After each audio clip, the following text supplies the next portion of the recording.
ನಮಸ್ಕಾರ ಅಶ್ವಕೃಷಿ ಚಾನೆಲ್ಗೆ ಸ್ವಾಗತ. ನಾನು ವನಿತಾ.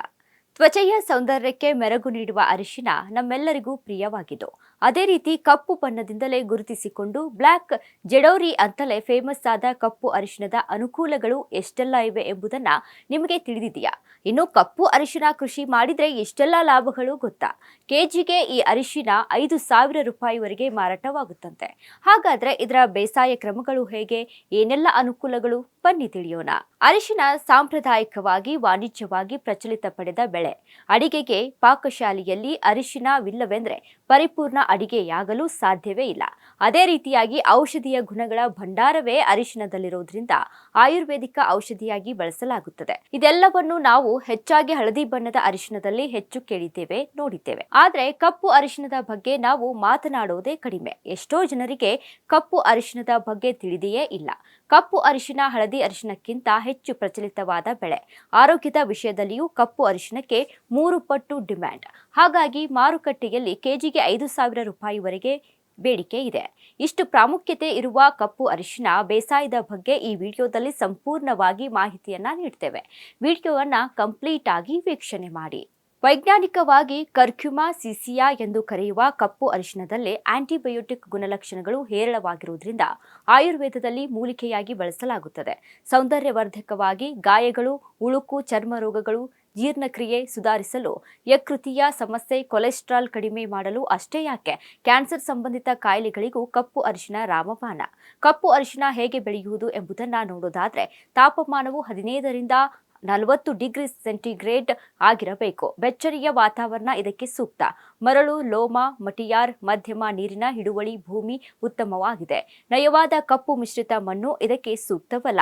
ಹೆಚ್ಚು ನೀರು ನಿಲ್ಲುವ ಮತ್ತು ಅಫಲವತ್ತತೆಯಾದ ಮಣ್ಣು ಇದಕ್ಕೆ ಸೂಕ್ತವಲ್ಲ.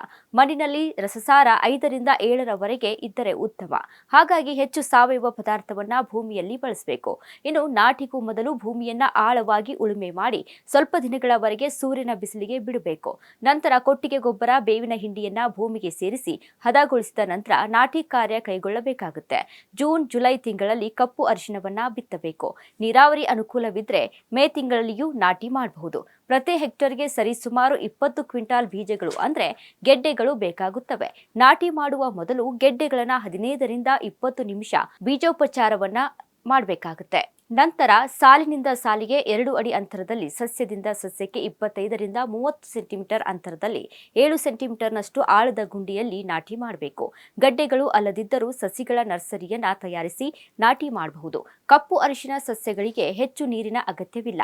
ನಾಟಿ ಮಾಡಿದ ಮೇಲೆ ಒಮ್ಮೆ ನೀರನ್ನ ಹಾಯಿಸಬೇಕು. ನಂತರ ಹೆಚ್ಚು ಬಿಸಿ ವಾತಾವರಣವಿದ್ರೆ 10ರಿಂದ 12 ದಿನಗಳಿಗೊಮ್ಮೆ ನೀರು ಕೊಡಬೇಕು. ಚಳಿಗಾಲದಲ್ಲಿ 15ರಿಂದ 20 ದಿನಗಳಿಗೊಮ್ಮೆ ನೀರು ಕೊಡಬೇಕು. ಇನ್ನು ಗೊಬ್ಬರದ ನಿರ್ವಹಣೆಯಲ್ಲಿ ಸಾವಯವ ಜೈವಿಕ ಗೊಬ್ಬರಗಳನ್ನ ಬಳಸುವುದು ಉತ್ತಮ.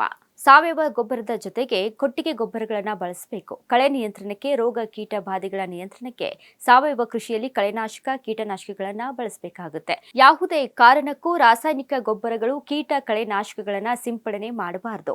ನಾಟಿ ಮಾಡಿದ 250 ದಿನಗಳ ನಂತರ ಇಳುವರಿಯನ್ನ ಪಡೆಯಬಹುದು. ಪ್ರತಿ ಗಿಡಕ್ಕೆ ಕಡಿಮೆ ಎಂದರೂ 2ರಿಂದ 2.5 ಕೆಜಿ ಅರಿಶಿನ ಸಿಕ್ಕರೂ ಪ್ರತಿ ಹೆಕ್ಟರ್ಗೆ 1,100 ಸಸಿಗಳಿಂದ 48 ಟನ್ ಇಳುವರಿ ನೋಡಬಹುದು. ಕಪ್ಪು ಅರಿಶಿನ ಗುಣಮಟ್ಟ ಚೆನ್ನಾಗಿದ್ರೆ ಮಾರುಕಟ್ಟೆಯಲ್ಲಿ ಕೆಜಿಗೆ 5,000 ರೂಪಾಯಿ ಮಾರಾಟ ಮಾಡಬಹುದು. ಕಪ್ಪು ಅರಿಶಿನದ ಕ್ವಾಲಿಟಿ ಮೇರೆಗೆ ಮಾರುಕಟ್ಟೆಯಲ್ಲಿ ಡಿಮ್ಯಾಂಡ್ ಹೆಚ್ಚು.